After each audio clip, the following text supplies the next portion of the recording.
kuitika nemaskits kana akuzi maskits mazuva ano handiti asi kare kare kwainzi drama handiti vachiita saizvozvo vachitidzidzisa saka ngativaomberere vachisvika pamberi pedu kuti vatidzidzise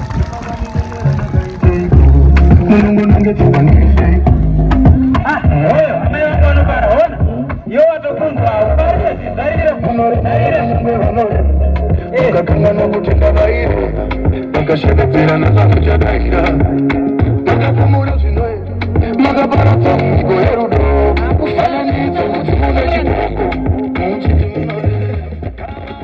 inini vanhu vasingafare vanondibhowa maybe type of music yacho nai ndo iri kukubhowa ika komo rinofara here munondiziva here inini ndinonzi Amai Jilimba kana kuti Amai Azuka of Zimbabwe. Ini ndinowanikwa pa ZTV, pa 3K TV, pa Facebook page yakanzi Amai Jilimba Production, pa YouTube same name Amai Jilimba Production, neku TikTok zvese. Asi chinangwa changu chikuru chiri chakudzidzisa. Inini handina channel inoita zvekunyadzisira, handina channel inoita zvekutuka, asi zvekufadza nekudzidzisa. Saka ndafara zvikuru panapa ndichiuya neprogram inoita kuti vana vadiki vakaita semi murarame, mugoenderera mberi nechikoro, mugoenda mberi muchichengeta mhuri dzekwenyu, vana mai nana baba. Tinoda kuenda pa early marriage child and child marriage handiti chinhu chimwe chete chakanangana nevana vari under 18 years. Handiti muri kuzvinzwisisa? Tiri kurambidzwa ma early marriages nechikonzero chinoti inokanganisa marights evana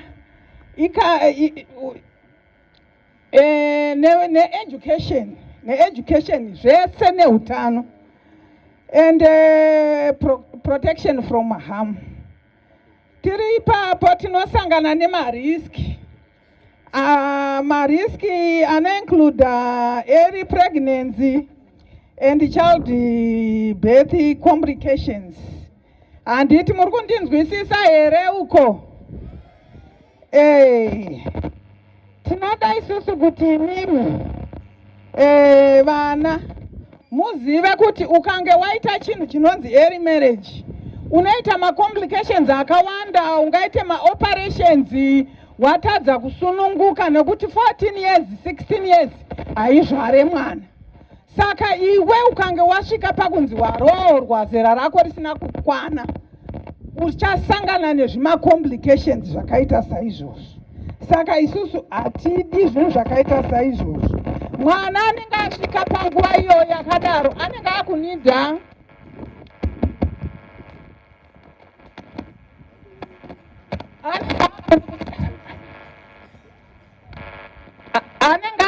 counseling yakasimba zvakanyanya, because unenge watokanganisika even nebrain dzako dzine dzisangatodhonze zvakanaka.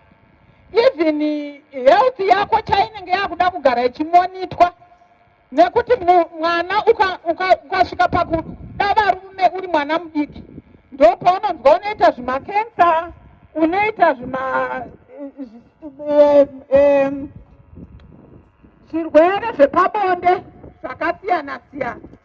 Saka isusu hatidi zvinhu zvakaita saizvozvo. Inini ndauya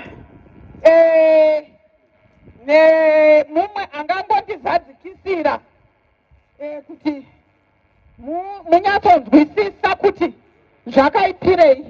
Isusu kuacting kwedu tinotora vana vanenge vasvika nhanho dzakadaro tichivabatsira kuti vazive kuti kunzwaka kuti kunze uko hakuna chinhu, handizvo. Mamuona akabeauty uyo kuti akatambisa nguva yechikoro akagoita zvinhu zvisina nekumaturu. Taakuda kutaura nezvemadrugs zvichangobva mukutaurwa izvi. Madrugs ka zvinoreva kushandisa kushandisa madrugs like mitoriro, brongo, mbanje nezvimwe zvakasiyana siyana. Maeffects atinowana mumadrugs iwayo, kutanga kutora madrugs ukazvitanga hauchakwanisa kuzviregedza. Ukatanga kudambudziko rako unoona matambudziko akawanda eutano hwako chaiwo. Mapapu ndatombozonzwa zvichingotaurwa kunzi bapu rinobvaruka.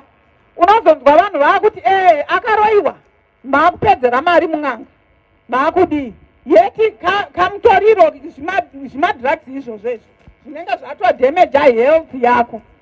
Ichale uchisebera kudhuze, mumwe ane testimony wofuti yake yatinayo, ma-heart problems, mental health, kutopenga chaiko